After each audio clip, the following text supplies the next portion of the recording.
small till it ain't, till it ain't, till it ain't, till it ain't. I'm building up a wall till it breaks.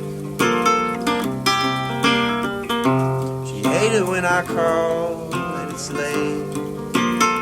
I don't wanna keep you waiting. I hope I never keep you waiting.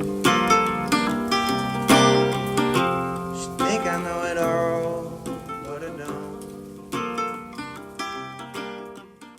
Welcome to this week's episode of the Mixtape with Scott. I'm the host, Scott Cunningham. I'm a professor of economics at Baylor University in Waco, Texas. This podcast is not a typical economics podcast. We're not going to talk about monetary policy or things like that. It's a podcast devoted to the personal stories of living economists, and it's an attempt to build a bit of a patchwork quilt of an oral history of the profession. I have a few topics that I'm very interested in. Labor economics is one of them, and today's guest is an eminent labor economist, Dr. Francine Blau. Dr. Blau is the Francis Perkins Professor of Industrial and Labor Relations and Professor of Economics at Cornell University. Dr. Blau, I guess I was a little pleasantly surprised. I knew that Dr. Blau was a very eminent scholar in the study of the gender wage gap. Everybody knows that. I did not realize, though, how she had been so early on one of the key founders of the study of that. If if not, she wasn't the first. I just forgot that every river, if you can go to the start of the river, it's a much smaller river, and it was Dr. Blau was really a pioneer working in this area, and it was just a wonderful conversation. I had promised Dr. Blau that we would only talk for an hour, and we go over it, but the way the conversation just evolved, I didn't get to talk about all the stuff I wanted to talk about, and sometimes that happens. And that could be a good or a bad thing. I loved what we were talking about, and so I didn't push it. So I didn't get to talk as much about all the things. I had to kind of rush through some stuff at the end, and I left a lot of stuff off the table. But I hope that you enjoy this as much as I did. Uh, it was a real honor to get to talk to Dr. Blau, and I hope you look forward to this. And this is probably, again, a great podcast to share with your students, with your friends, with your family. And I hope you enjoy it. Thanks a lot. Okay, well, it is a pleasure to have with me on the show an economist I've never met, but have followed for a long time. Could you introduce yourself by telling us your name, your full title, and who pays your paycheck? I like the way that's very economist way to put it. Who pays your paycheck? Okay, well, my name is Francine Blau, and I am the Francis Perkins Professor of Industrial and Labor Relations and Professor of Economics Emeritus here at Cornell University. And at Cornell, I'm in the ILR school. Oh, But okay. the economics department at Cornell actually spans the arts and sciences school and the ILR school, and also Brooks Public Policy School. So you're in ILR, but ILR is kind of inside of economics. It's like a thing inside No, of it. Cornell is very complicated. It's more, that would be too straightforward.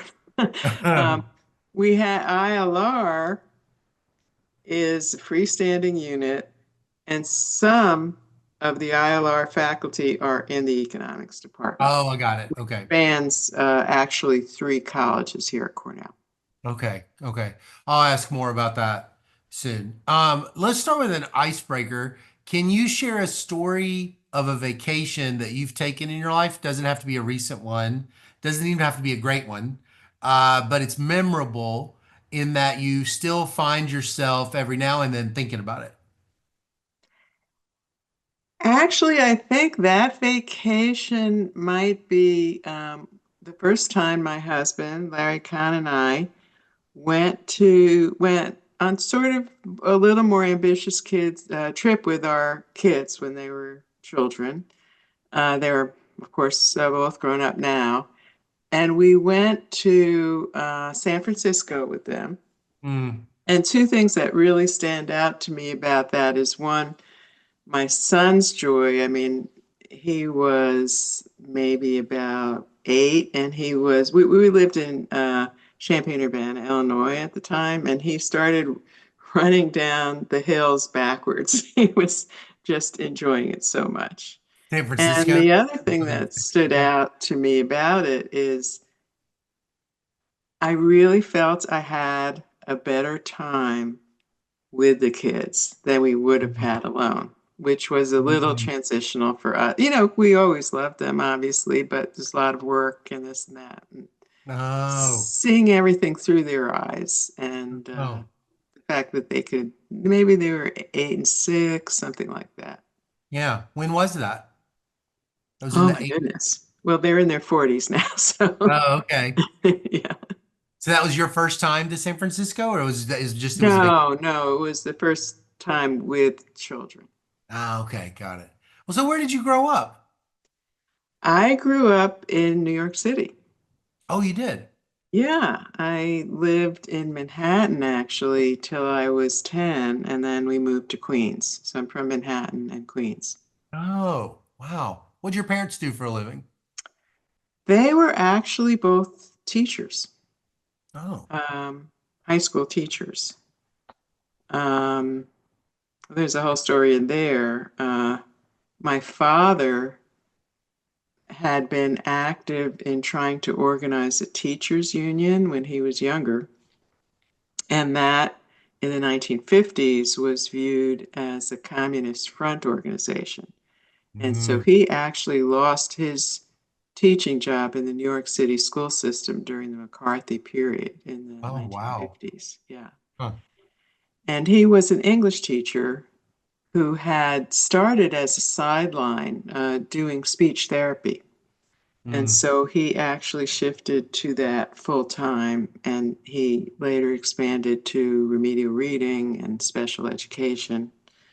And then he eventually opened a couple of schools for kids with learning disabilities. Do you remember that time when he lost his job very vividly? I do. I didn't fully, I think I was around 6. I didn't obviously fully understand things, but I just remember it's very bleak, black time. And around the same period, my parents got divorced, so it was a heavy time. Oh gosh. Do you now that you've spent your life studying topics in labor, do you think he saw what was coming before he started organizing, or was he really blindsided by that?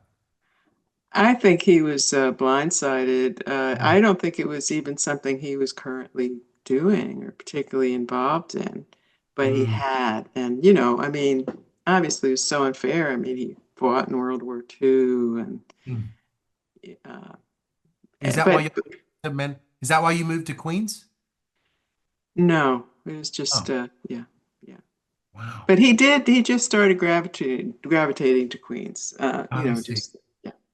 Well, so what kind of stuff would you like to do? What kind of games and how would I mean that you growing up in the city, you were probably just able to jump on you just able to that was like that wonderful New York City childhood that you could just go around and do anything you wanted, right?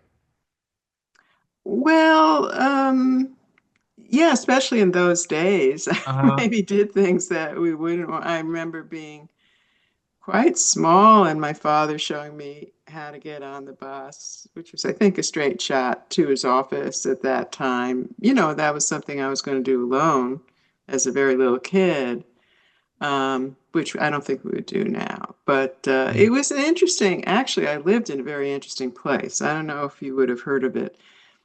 It was called Stuyvesant Town. And it Okay. was in the Lower East Side of Manhattan. And it was a kind of middle class a housing project, very big and elaborate. It had playgrounds in it and Mm. trees planted. And I just sort of remember basically living on roller skates, so roller skating Oh. around it, Um, yeah, but we actually did go to what you might call a ghetto school. Oh. So a school with, let's say, mixed socioeconomic Oh, background. okay. Okay. In Well, what those kind days, yeah, go yeah, ahead. a No, lot go of ahead. the lower income people were from Puerto Rico, so I just very remember enjoying meeting them. Oh, you enjoyed your childhood? Did I enjoy my childhood? Yes, I think so. There were some challenges that I had to deal with in my family. My mother had was ill, Mm, had mental problems, and as I said, my parents got divorced. mm. So from age 6 to 10, I lived with her and my older brother, who, as best we could. And then my father was able to take us after I was Oh. 10. Uh, we have mental illness in our family too, and I know that's terribly difficult. Well, what kind of games could I have found you playing when you were little? You said roller skating. You loved roller. Yeah, I was very big on roller skating. Hopscotch, Oh jump yeah. rope, pick up sticks. And Uh-huh. then I had an older brother who was very into games. Uh, Uh, but that was kind of mixed me. I mean, I was crazy about him, but he was older, so he could show me how to do it and then beat me. right, right, And right, one right. of my recollections as a kid is somehow he was looking after me. So I was playing poker with him and his friends. I mean, real little kids and a little kid. And they just told me how to do it right then. And then I was playing, and I got bluffed out of a really good hand. And he was so mad. They were playing for baseball cards, which were very valuable to him. I never played much poker after that. Well, so what did you want to be when you grew up, when you were like 10 or 11? Yeah, actually, we should mention Scrabble. That was very big in my house. Oh, okay. Yeah, 10 or 11. I was very influenced by Perry Mason. I don't know if you know the Oh, show. yeah. I Yeah. loved it, and I wanted to be a great lawyer and Oh, solve crimes, probably. Yeah. uh-huh. Uh-huh. Oh, yeah. That's probably how a lot of people learned about lawyers was shows like Perry Mason and things like that. I never really thought about that. They don't have any economist shows. It's so fun. You've spoken to a lot of economists. I think it's something you can almost not aspire to as a kid because you don't even kind of I don't know even know what about it is. Yeah, exactly. Yeah.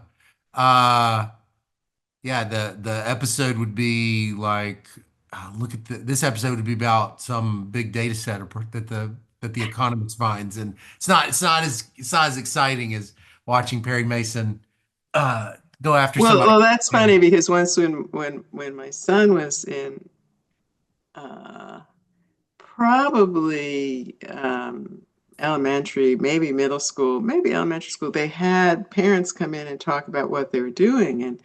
And my husband was also an economist, and we found out about this after it was kind of over and said, "Gee, Danny, why didn't you ask Dad or me to do it?" And he said, "No, they were doing really interesting things." Oh man. Of course, he's a software engineer now, so Yeah. he may have changed. I Uh, had a brain surgeon and this and that. right. Well, what kind of high school did you attend? Did that grade school feed right into the same area high school? Well, that's when I had moved to Queens, so that was Oh, right. after. Yeah, so most of my elementary school was in Manhattan. I moved Uh-huh. to Queens, and it did well. Actually, the grade school fed to what we call junior high then, which was um, seventh, eighth, and ninth. Oh. And I don't know if you've heard of it. New York City, they have something called Special Progress, SP. Mm-mm. So if you score over a certain level on a test, they put you in these special junior high classes where you do the 3 years of junior high in two. Mm. So I That's what started, you're on. yeah, a little young. Oh, so you skip a grade? You You skip a skip grade? a grade essentially, but Oh. you don't skip it in a traditional way where, 1 year in second grade and then you're in fourth. Yeah. They compress the curriculum and you're with Huh. other kids who are doing it in 2 years instead of three. Oh, that's interesting. Wonder if anybody's ever studied that using some kind of regression discontinuity or something. These people that Right, and just, another interesting thing is they tied the enrichment to the skipping, which I guess is sort of the easiest way to enrich the program. I mean, otherwise you have to sit oh, back and say, well, how can we expand for this group right now without advancing them beyond their peers? mhm. So they just accelerated the program. And that you could imagine that's not the best thing for all kids Yeah. to, yeah. Yeah, yeah, So there's totally. the age thing that would be thrown in. Right. Yeah, I think that I don't know if they've ever studied that. Would be interesting. Hmm. Anyway, that fed into Forest Hills High School. Oh, okay. So that's where I went to high school. Well, what kind of activities did you like in high school? Well, in high school, I got a little interested in what they called play production, dramatics. I never had a Oh, big role in anything, uh-huh. but yeah, I like that. And You liked the acting part? um, I liked it, everybody joining together to put the thing on, and I Mhm. liked the idea that I might be a great star someday, even though there was absolutely no evidence that anything like that Mhm. was going to happen. You liked the communal part of it, the Yeah. collective production? Oh. Was those your main friends? No, I was actually we had sororities, so I joined a Oh, sorority, and those were I've friends never in high heard of a school even. sorority in high schools. That's not common, is it? Was it common back then? In this particular high school, Wow. um, apparently, yeah. What was the name of it? Your sorority. I have no idea. Is it the Greek letters? That was I the don't Greek. remember. I don't Wow. remember. It was, So those were your closest friends, were the yeah, sorority sisters? yeah. And then also just kids that I knew from SP. It was sort Mm. of interesting. There was a social kind of disability coming from SP because we had two main junior highs feeding the high school. But normally, unless you moved to the area, you came from one of the junior highs. And Mm. so you knew people from there. But we actually, the SP kids, didn't really because we didn't mix with them, particularly Mm. in junior high. So you sort of, so I remember people saying, oh, did you go to this one? Or, they always thought I went to the other one. Oh, okay. Not to mention the stigma of being smart. Yeah, yeah. What kind of student were you in your high school? What did you enjoy in terms of classes and things like that?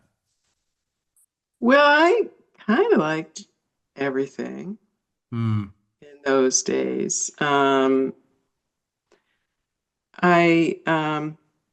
was sometimes influenced by the teacher, the ones that were, sort of better and more informed about like, they gave us one unit of economics, which was Oh. uh, in the middle of a social science, Uh, something, and which was kind of hair raising and in thinking back. But I remember saying, what happened to all the money during the Depression? And the teacher said, well, people hid it under mattresses. And, that.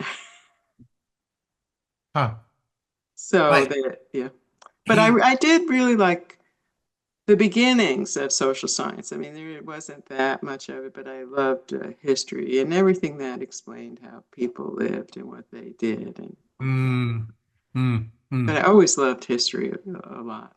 Well, so when you were a senior about to graduate, what did you want to be when you grew up? Well, that's a good question. I think it was a little open, but I was still thinking it would be law. Maybe I knew I Oh, wasn't going to be Perry Mason, but still thought it seemed really interesting, which it is, obviously. yeah. Yeah. You were driven by your mind a little bit. That when you're saying it was like it was interesting, it wasn't like you were profit driven. You were kind of like Oh no, no, no, no. I you were was thinking like not. I want to do things that are interesting. Oh, absolutely. And and Oh. and socially relevant. Hmm. I mean, let's see. Kennedy, JFK was elected when I was, maybe a junior, senior in high school. So Hmm. he was very charismatic and, Hmm. ask not what your country can do for you, but what you could do for your country. So I was idealistic and I wanted Hmm. to make a difference. And, I wouldn't have had the vocabulary then necessarily, but I was very concerned about inequality and You were. justice. Yeah, I was. Yeah. Hmm. Hmm. I mean, your dad starting the union, it seems like it might have been you were thinking about, I mean, you cared about workers and things like that. I did. By the way, I want to be clear. He didn't start the union. He was involved with the union that was starting up. Ah, right, right. Uh, he he kind of backtracked from a lot of that stuff. I mean, he kind of flipped. I mean, I think he didn't become conservative. He was liberal and he was very intellectual. I mean, a lot of the discussion at home was really about intellectual matters. Hmm. And I remember even in seventh grade having some assignment to talk for a few minutes about some topic.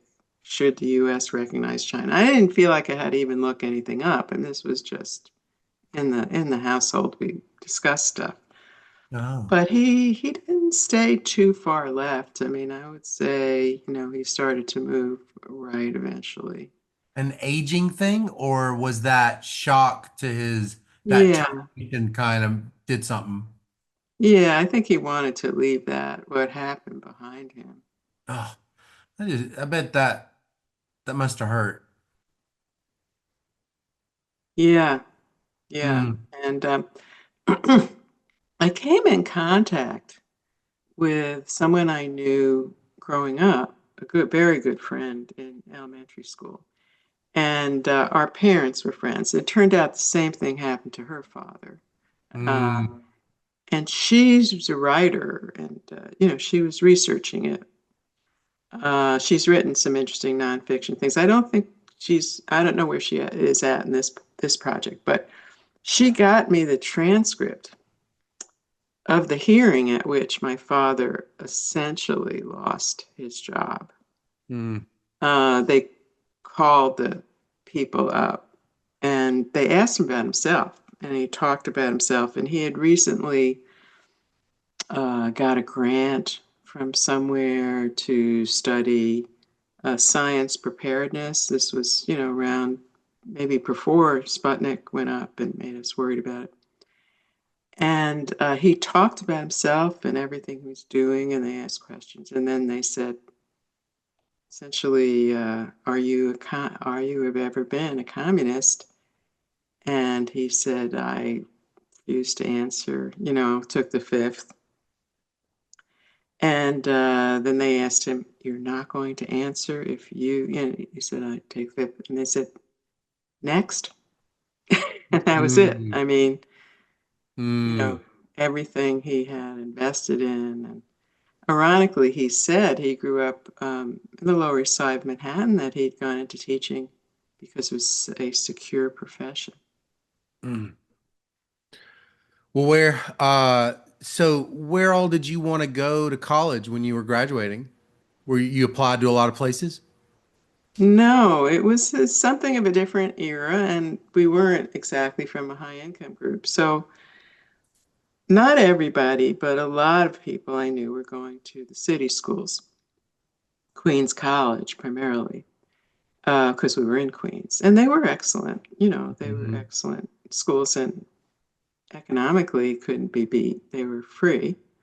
Mm, And then, so some people wanted to be a little more adventurous were going to City College in Manhattan, not just staying close to home and going to Queens. And people lived at home and went to Queens mm, College. And I just got this bee in my bonnet. I don't know where or how that I wanted to go to an away school. That's what we called mm. it. And I heard that Cornell had some state schools and some private schools. And the state schools, it was mixed, and state schools were much less expensive. Is In it still like that? fact, yes, There's still a but state school for Cornell? yes. So Oh. there's each individual college at Cornell is either private or what we call now contract college. Oh. Huh. So the ILR school is a contract college, the veterinary school, the agriculture and applied life sciences, and human ecology, which in my day was home economics. Mm. And I looked at the names of the colleges, and I couldn't see myself. They all had sub agendas, but I was not informed about them. So ag school did not sound right to me coming from Manhattan. It actually was a way to get a science education. A lot of people there Mm. were pre-med and science. Then home economics was not my cup of tea, if you'll excuse me, but that turns out to be a way that a lot of people studied uh, um, development, psychological development. Oh. Uh, and so there was this thing, and veterinary science wasn't my thing either, but it was also a graduate program. So I said, this thing called industrial and labor relations, I don't have any idea what it is, but let me research it. So I researched and Mm. sounded interesting. Mm. So I applied to it. And actually, um, well, I almost backing up. All right, so I started um, high school young. Yeah. And in order to get a summer job, you needed to get, if you were below a certain age, you needed to get working papers. And employers just didn't like it. They didn't want to bother with it. So it was very hard to get a summer job if you're young. So I went to summer school and I accumulated more credits. So I actually graduated high school 6 months early Mm. and started at Queens College. So this is all to say I only applied to Cornell. Oh. Oh. Did you take any econ classes when you were at Cornell? At Cornell, that's interesting you asked that. By the way, I just want to also say I did not physically see Cornell until I came there as a freshman. Did you So know it was gonna yeah. be as cold? Did you know about the cold? That's all I kind of know is it because it's very cold. Oh, it's beautiful too. Oh, is it? I mean, I've been there, but I haven't. I did love it. I loved how pretty it was. But what I guess I'm saying is compared to the students today, I mean, my father put me on a Greyhound bus with Oh, my suitcases and I went to Cornell. wow. That's Yeah. adventurous. Yeah, it was adventurous. So no, I didn't take econ. There was some beginning. I didn't take econ at Queens College. Oh, you said at Cornell. Yeah, That's Cornell. interesting. Yeah, so I was in the ILR school, and that is an interdisciplinary major, but it is a major. So you don't have another major. So I Yeah. I did take introductory, Yeah. and I took a couple of ILR classes on labor economics and the Russian Mm. economy, and it all sounded very interesting. I applied to graduate school, Mm. Wait, and so yeah. who taught you who taught you like labor economics? Did you take classes from that were actually like labor economics from the economics department at Cornell? Well, it was in it was in the ILR school, but it was ILR labor school? economics. So I actually took macro from a professor who had a joint appointment in ILR and econ. In those days, and really when I first got back to Cornell in the 90s, the econ department was in the art school and it was separate from these other units. So if they were Mm-hmm. economists at other units, they would generally not be in the economics department per se. Hmm. So you're saying while even though you did the ILR major and it was interdisciplinary, you decided you could have gotten, is there like a PhD in ILR? Or is it always okay? But you didn't want to do it. You wanted to do econ. Yeah, How come? well, I really liked the economics classes I had. Hmm. And it's really a little ironic. It did work out in the end, but I think I had a misimpression of economics because I didn't have intermediate. Right. I didn't, but that's what we say to some very empirically oriented students, the very important work on theory initially, but you circle around to kind of the things that interested you when you first applied, maybe studying using data and studying empirical issues like the gender wage gap or whatever. Hmm. But you sort of said something hesitating. Were you saying that you were not anticipating that it would be as theoretical? Is that what you weren't anticipating that? Right. I Oh, didn't have a picture and right. of what really PhD level economics is. Yeah. Yeah. And a lot of students maybe don't, but I think, if you have intermediate, you might be getting a little bit more of an Yeah. idea. Yeah. Yeah. Yeah. Where all do you apply? I applied, um, got in all over the place. Applied to Really? All over? Oh, I did have a funny story. Yes. Well, I have two funny stories about that. Yeah, no, I got into MIT, Harvard. That's what I remember. But there were others. Sure. I have a funny story with Princeton, where I applied to Mm, Princeton. I got a letter back that they did not accept women. They didn't as undergrads, but my day, but they didn't accept them in graduate school unless they wanted to study something that would not be available anywhere else. Princeton said that. That was when? Early 70s? When was that? That was late 60s, They mid had mid they had a mid 60s. policy that they segregated against women? The econ department, or is it the whole school? The whole school, I think it was the graduate school, just said no. And then somewhere after that, someone became the first woman to get in. Wow. Huh. I did not know that at all. Oh, So and go ahead. Columbia, that actually had a very rich tradition, which I didn't know about necessarily Yeah. in labor economics at that Yeah. time. I mean, Mincer, a lot of people studying around then were Palachuk and Borjas and people like that.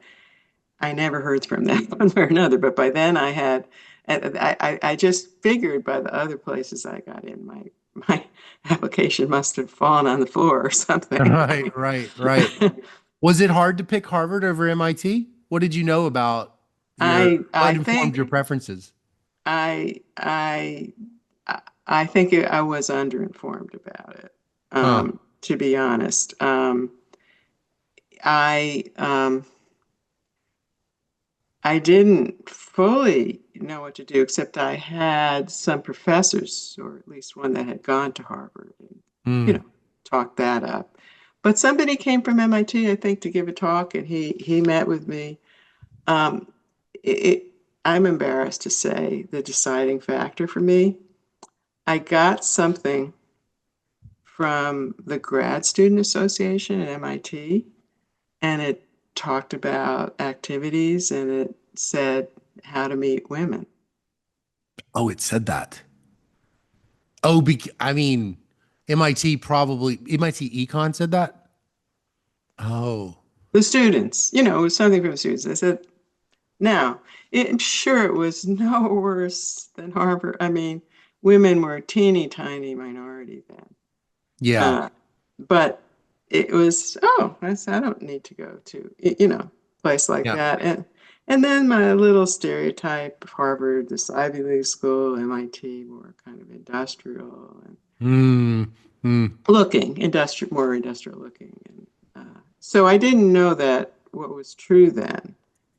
I just didn't know they treated students much better at MIT than they did at Oh, is Harvard. that? Yeah, I've always heard that, but I didn't know it was much better than Harvard. I knew that they've long had a strong or they originally had a very strong, I guess, teacher and mentality. I heard that Samuelson sort of established that, but is that Harvard did not have that when you were there?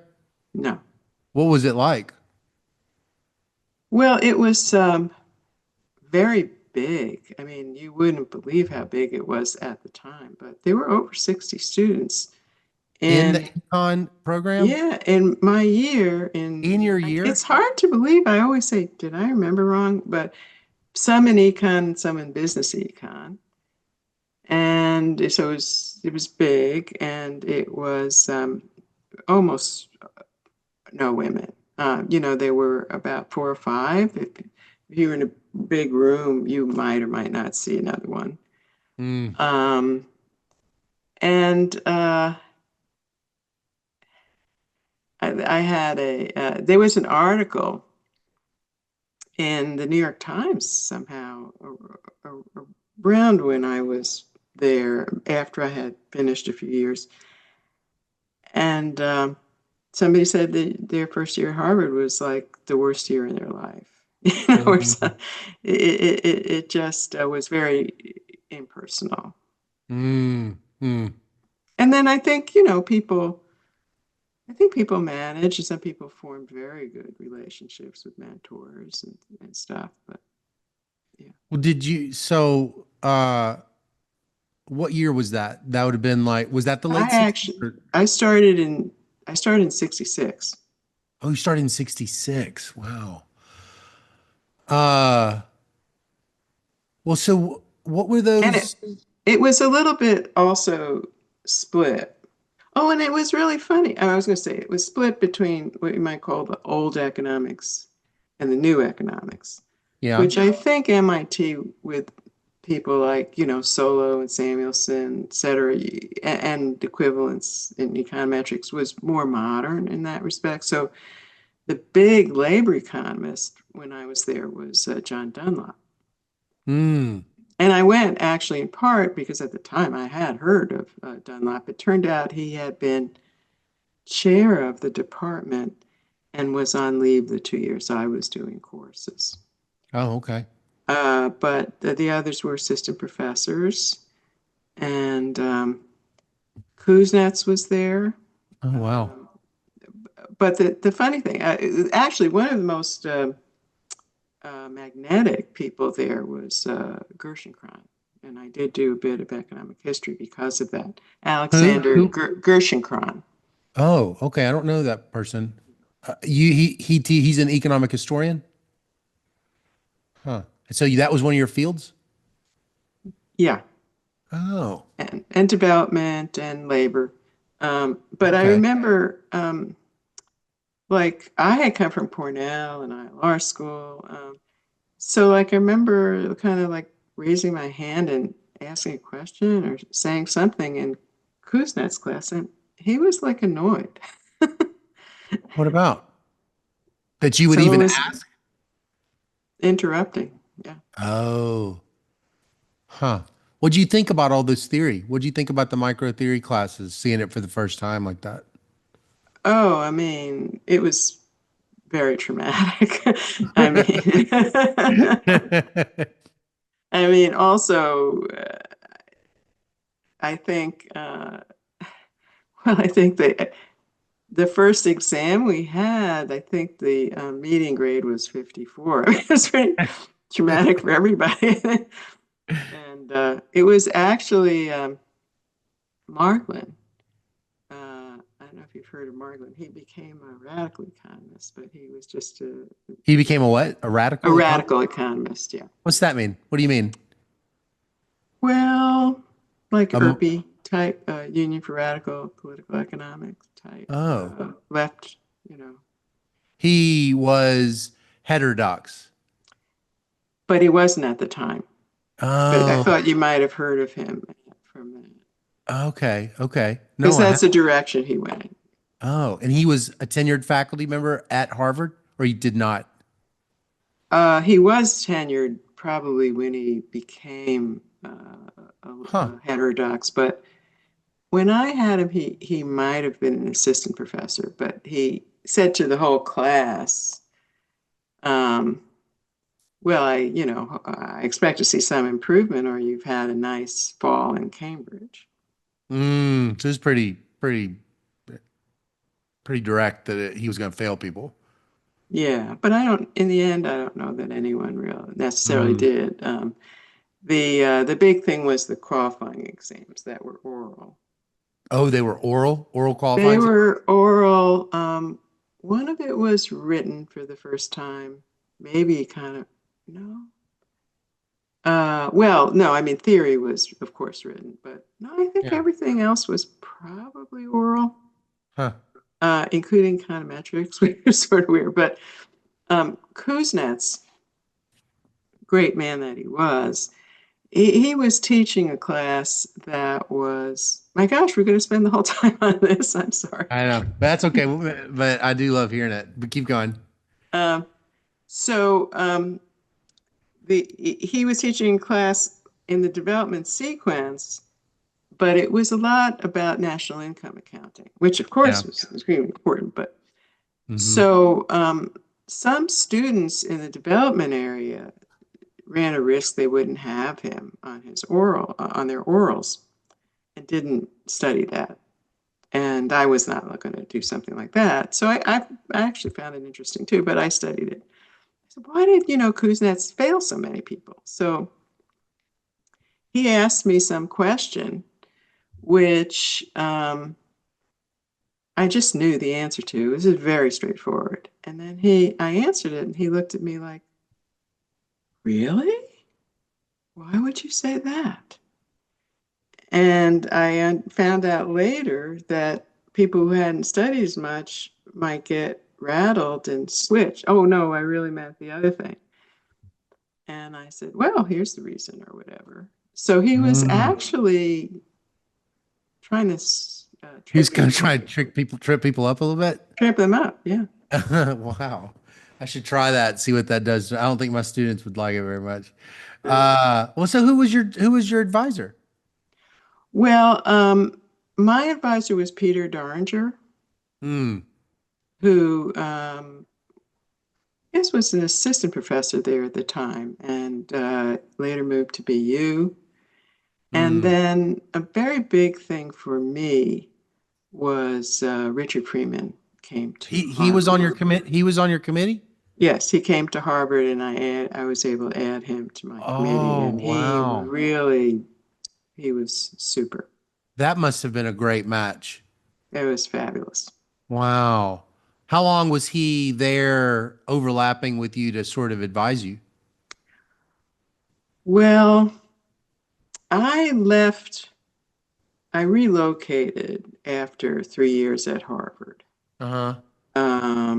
I had a first marriage where my ex-husband was on the faculty at Yale, and I relocated to New Haven. So I was actually never in the same place as Richard at that time. Mm. Obviously, I know him now. But we had, when he joined the committee, we just had a meeting where everything fell into place beautifully. Wow. Were you working on the union? Do you do a job market paper on or anything in your chapters on the union? Nope, not at all. I've almost never worked on union. What are you studying in your dissertation? The gender wage gap. Already, you were doing that right from the start? Mhm. Huh. Was there any precedent? Others had studied that? I knew Becker's discrimination, but it seems like it was always applied in the context of racial.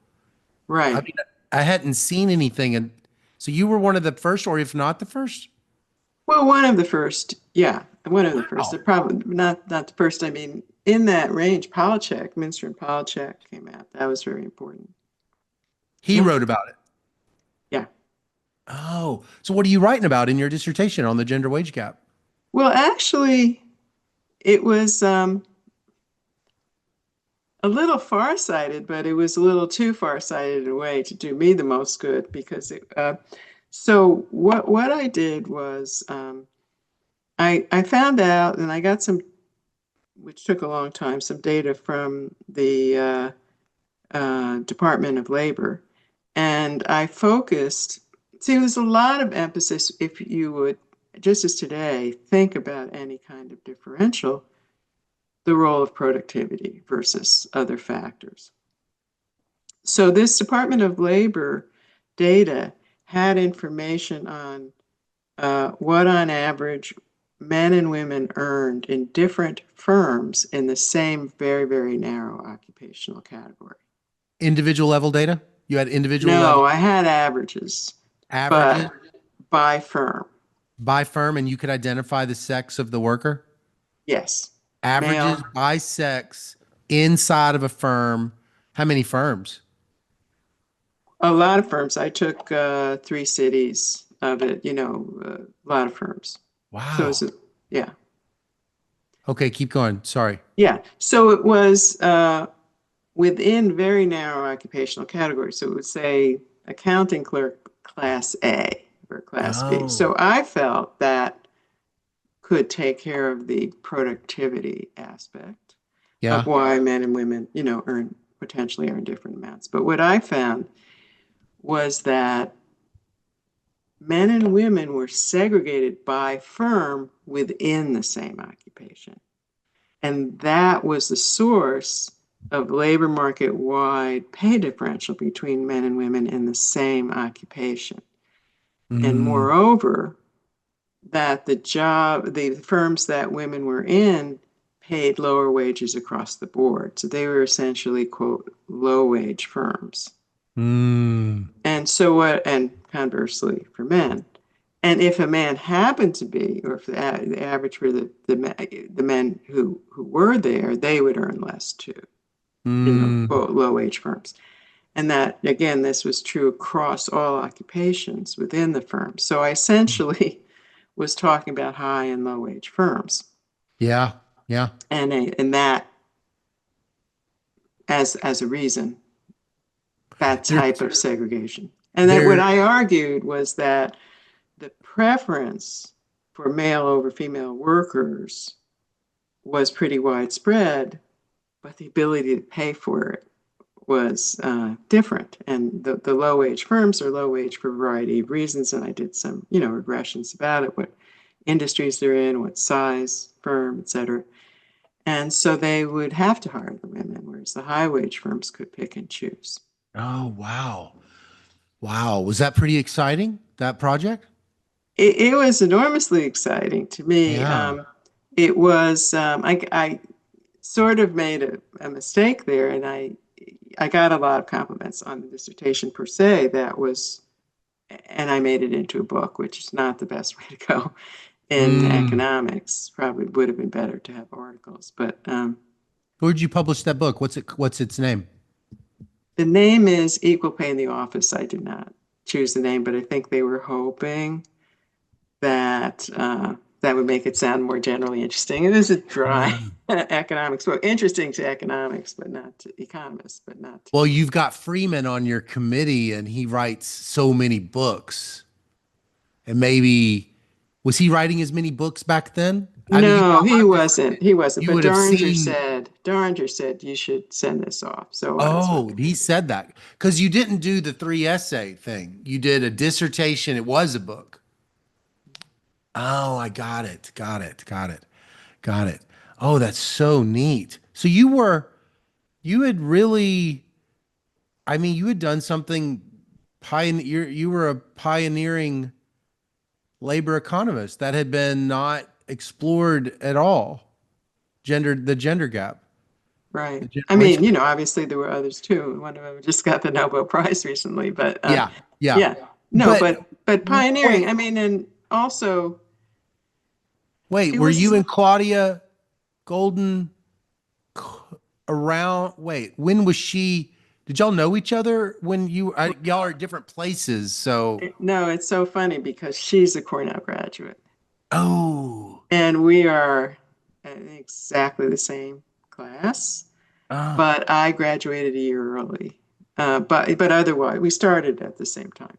did y'all But know each other? no, I didn't know her. I mean, she was in the art school. I was in the Iowa Art School.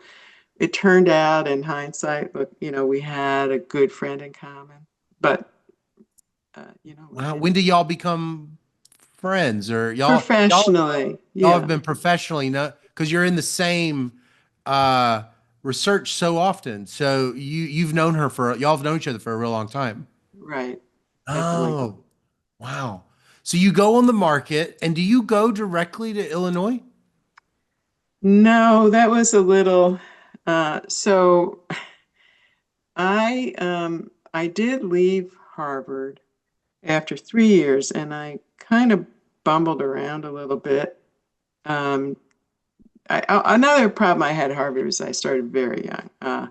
I started when I had just turned 20. Yeah, because So you do the accelerated thing in high school, and then so what? You started college. Did you start Cornell at 17, 16 or yeah, I something? think I probably started at 17 and then, got another a year basically Yeah. early. And so my birthday's in August. I graduated Cornell at 19 and started Harvard at 20. Oh, wow. Wow. Yeah. How long were you in? 4 years? In where? Sorry. Harvard? How long were you at Harvard? Oh, yeah, I was in residence 3 years, but what I guess I'm saying is I did not. Um, it took me a while to Oh, finish it my did. dissertation. Yeah, Oh, I okay. relocated Yeah, you were at Yale. You were in New Haven. New Haven and I Yeah. started teaching at Trinity College. I Oh, taught at while you were Trinity a student. College, yeah, for 3 years as a lecturer. Mm. And then I was kind of finishing up and went on the market.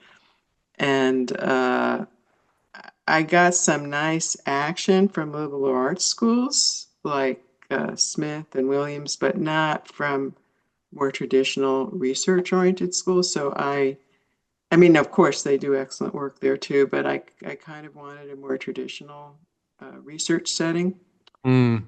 So I took a postdoc at Ohio State. Oh, okay. So I was there for a year and then I went to Illinois.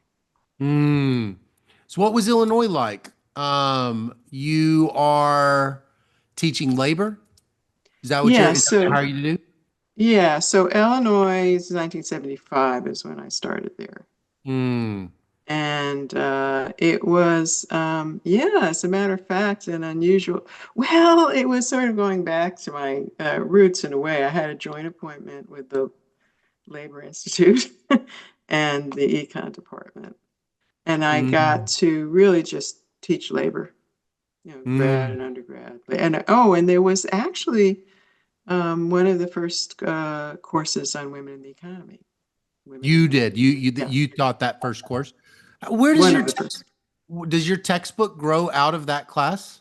Yes, my textbook grows out of that class, and the first edition was 1986, and now we're on the ninth Mm. edition.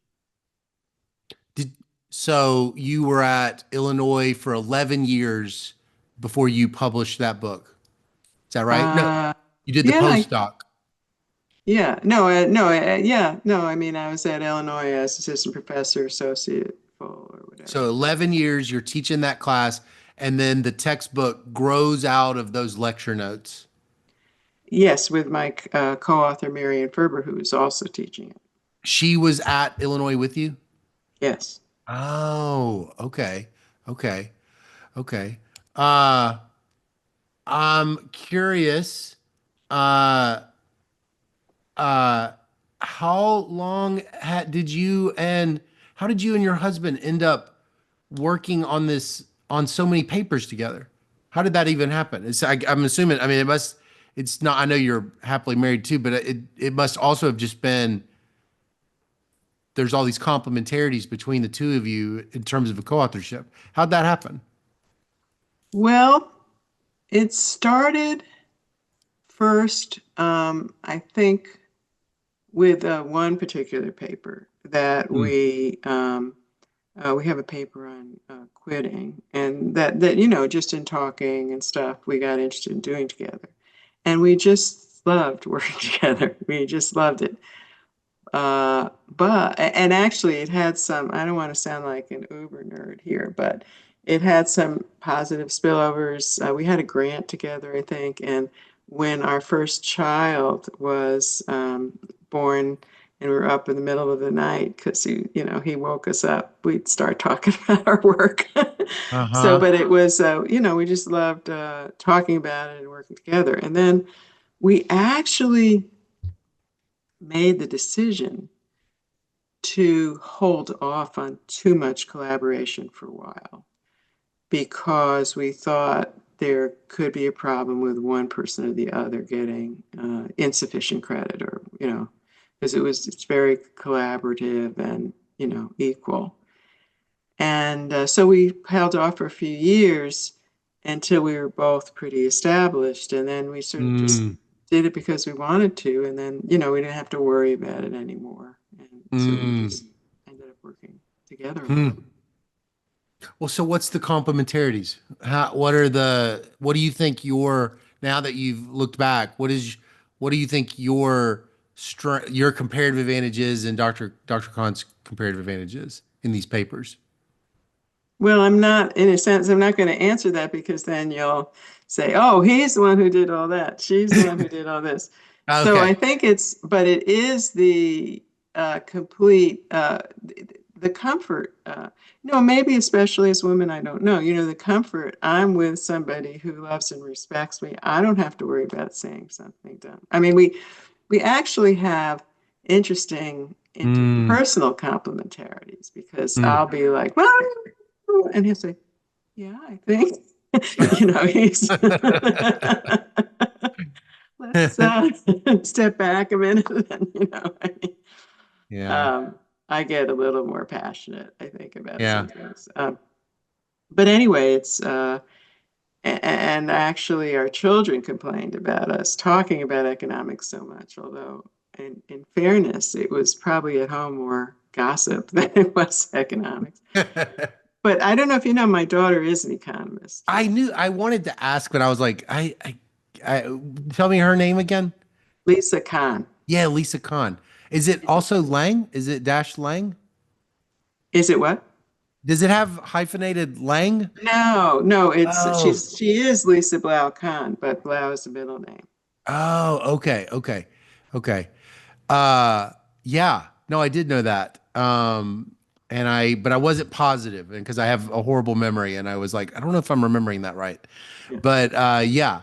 Oh, so it rubbed off. It rubbed off, and our son, I think, said, I'm not doing that. I'm not going to do the same thing they are. But he has a great, career in computer science. But yeah, the funny story about her was I was organizing a conference with somebody in on inequality or something like that.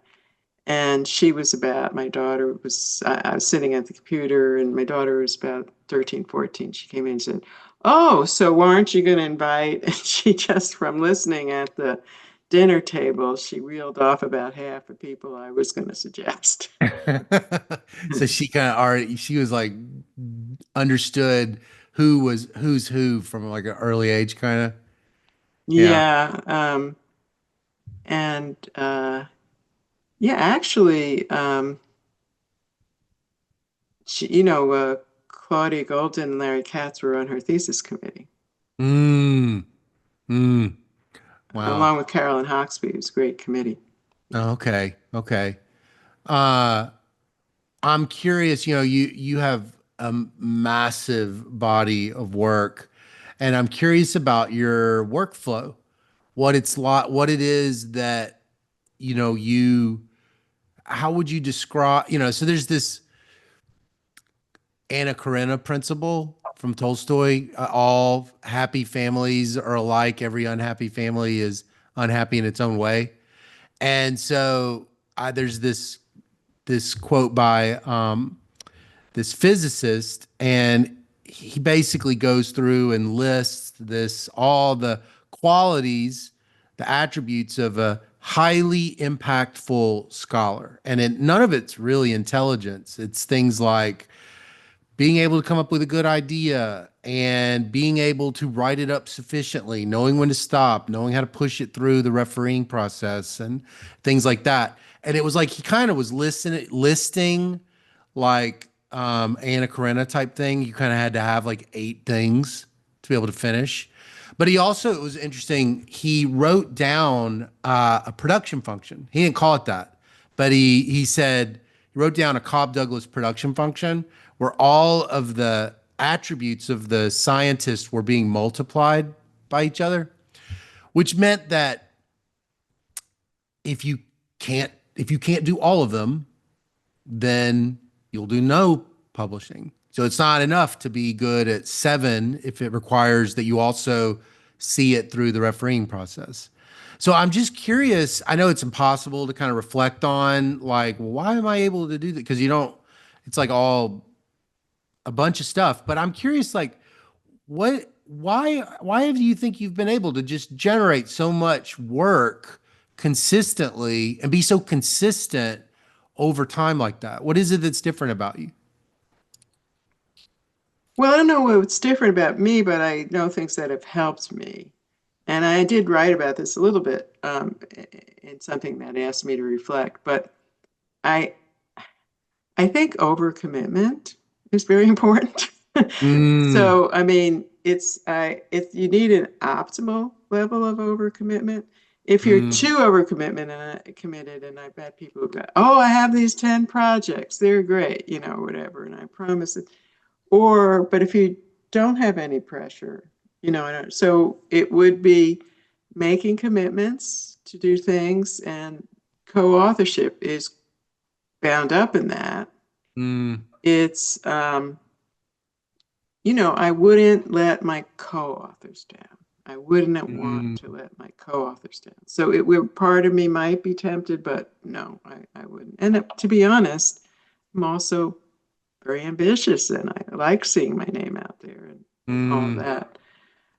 Um, You're responsible. You're conscientious as a co-author.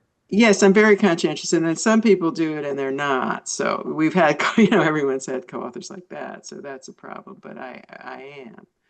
And the other thing is, I just grit my teeth and do it. I mean, I tell younger people, well, your skin does harden a little, but man, it doesn't completely harden. I mean, Mm, we're in a very hard job where a mm, successful person is going to be rejected and rebuffed and critiqued. You never reach a safe point where you're not mm, getting that. And I just, part of me would just like take the whole thing and throw it out or whatever. mm, But I wouldn't say that too, because also I just think I like and believe in the things I produced. They never quite seem good enough, mm, but I don't want to throw them in. I mean, I don't want to discard them, even if they're mm. criticized. So I grit my teeth and suck it up, as they say. Resilient, Resilience and fortitude. perseverance. Yeah. Perseverance is enormously important. Mm, yeah. It's different about our job because nobody's really making you do it. So you have to have this like, I mean, you could obviously not get tenure, but I mean, you've got to have this willful self-drive and to put, because you're describing a lot of unpleasant feelings and not running from them. Yeah. Mm. I'm curious, in such a gigantic, I was like going through your Vita and I was like, this is so much work that you have done in your career. And I was curious if you've written something that you feel is an underappreciated gem that you think is actually one of your really better works that probably others don't know about or that you think is bigger than it looks or something?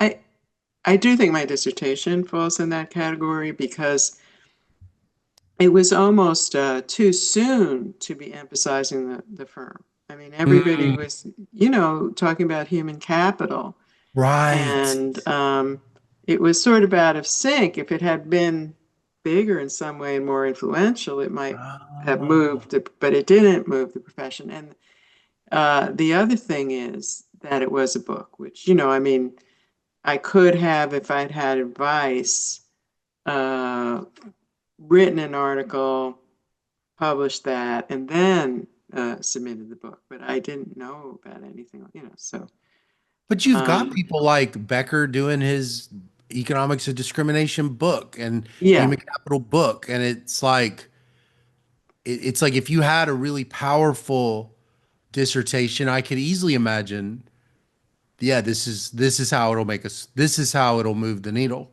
Well, This book. and then I don't think it's anywhere in that category, obviously. But the thing that was attractive of the book, it was all tied together. I mean, it was really written as a book. Mm, Uh, referring back and forth, and mm. this was the idea, and then this chapter supported this way, that Oh, way. you mean it's constantly referring back to earlier chapters. It's got that kind of overarching narrative of a book that's tied together, not a Right, collection of essays or something. right. Right. But economists in general, I mean, barring this fundamental contributions, they're not oriented as much towards books. Mm, mm. Well, so what if I guess we could kind of end on this, but I'm curious, what over the course of your research about the gender gap, has surprised you when you look back? Well, um, a lot of what I've done hasn't hasn't surprised me, Mm, because I think one reason I was attracted to the area is when I went into things, I just had a gut feeling that this was the case or that was the case. But there'd be two things I'd especially point to. And one is work I did with Larry Kahn, where we were really surprised. We were invited actually to participate in a bureau project, NBR project, mm, looking at the gender pay gap across countries. And this was starting in the probably started working on it in the 1980s, late 80s. And that the US had one of the largest gender pay gap. I think mm, Switzerland, where they got the right to vote, women got the right to vote in the 1970s, had a bigger gap, but we were just one of the largest gap. It just seemed crazy. Women were very committed to careers in the US. Women's liberation had been important. We had anti-discrimination laws. And what we found, the explanation, so we had enough insight to look into it, but we wouldn't have thought it was so important, was the wage setting institutions, which is a sort of return to unions, I have to say, for me. So I said I didn't really look at unions. I didn't look very much at unions in terms of the union wage gap thing. uh-huh. But this is, in other countries, they have much bigger union sector, and the union sector brings up the bottom, and the bottom in all the countries is disproportionately women. So women disproportionately benefit from a union policy that brings up Right. union wage setting. And that is so really, and it fit in with the book perfectly. The book was about inequality. It's really overall inequality and the role of more compressed wage distribution disproportionately helping women, and a more spread out one disproportionately hurting women. Mm, mm. Wow. You've had a great, you've had a really wonderful creative career. and working on really core things. I teach a history of economic thought class, and it's really neat the way that labor has been a really core part of the story of the of economics from the very, very beginning. When you go back and read all those classical people, they're either they either are very dismissive and have very poor opinions of workers, or the whole science they are articulating is about the worker in some way. And so it's neat to talk to you to sort of see this long thread continue in your own work on the gender wage gap. I'm curious, as a person that's as prolific as you and as thoughtful as you, you're emeritus, but I would think that just is not going to mean you're going to stop doing research. So I'm curious what you're excited, what you're working on now, and what you're excited about. Thanks. Yeah. Let me say it's just emeritus since June, so it's new. Okay. But yes, one of the things excited about actually is working on the minimum wage in the U.S. and finished a paper on this with Larry and some co-authors, looking at the role of minimum wage in compressing wage, race, ethnicity, and gender wage differences at the bottom of the distribution.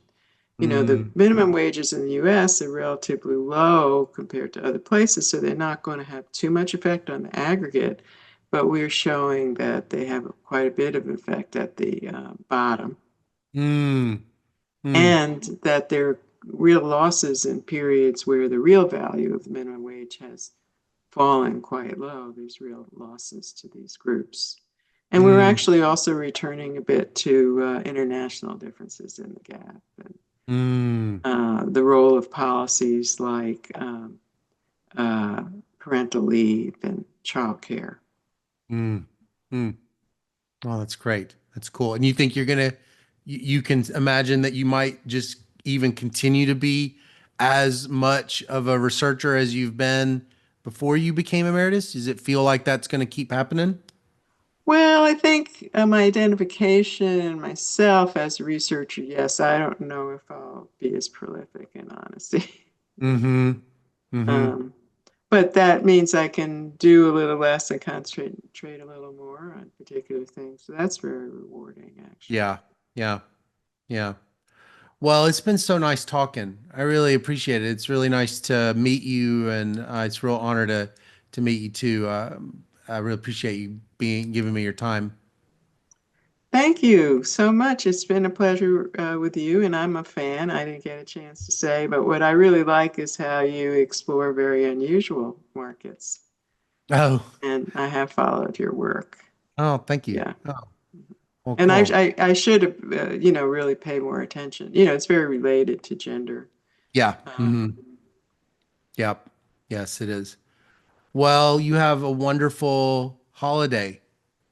Is your Thank you. family going to be in town? You going to get to see Oh, everybody? we're gonna take one trip to see one group, and then we're gonna have a visit from the other. So I have two kids, and I have now actually six grandchildren. Very Oh, exciting. that's awesome. I bet you love that.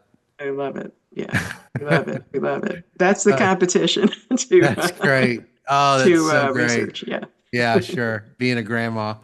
Well, you have a wonderful holiday season and safe travels. Okay. Thanks. Same to Jumping you. up a wall to the grave.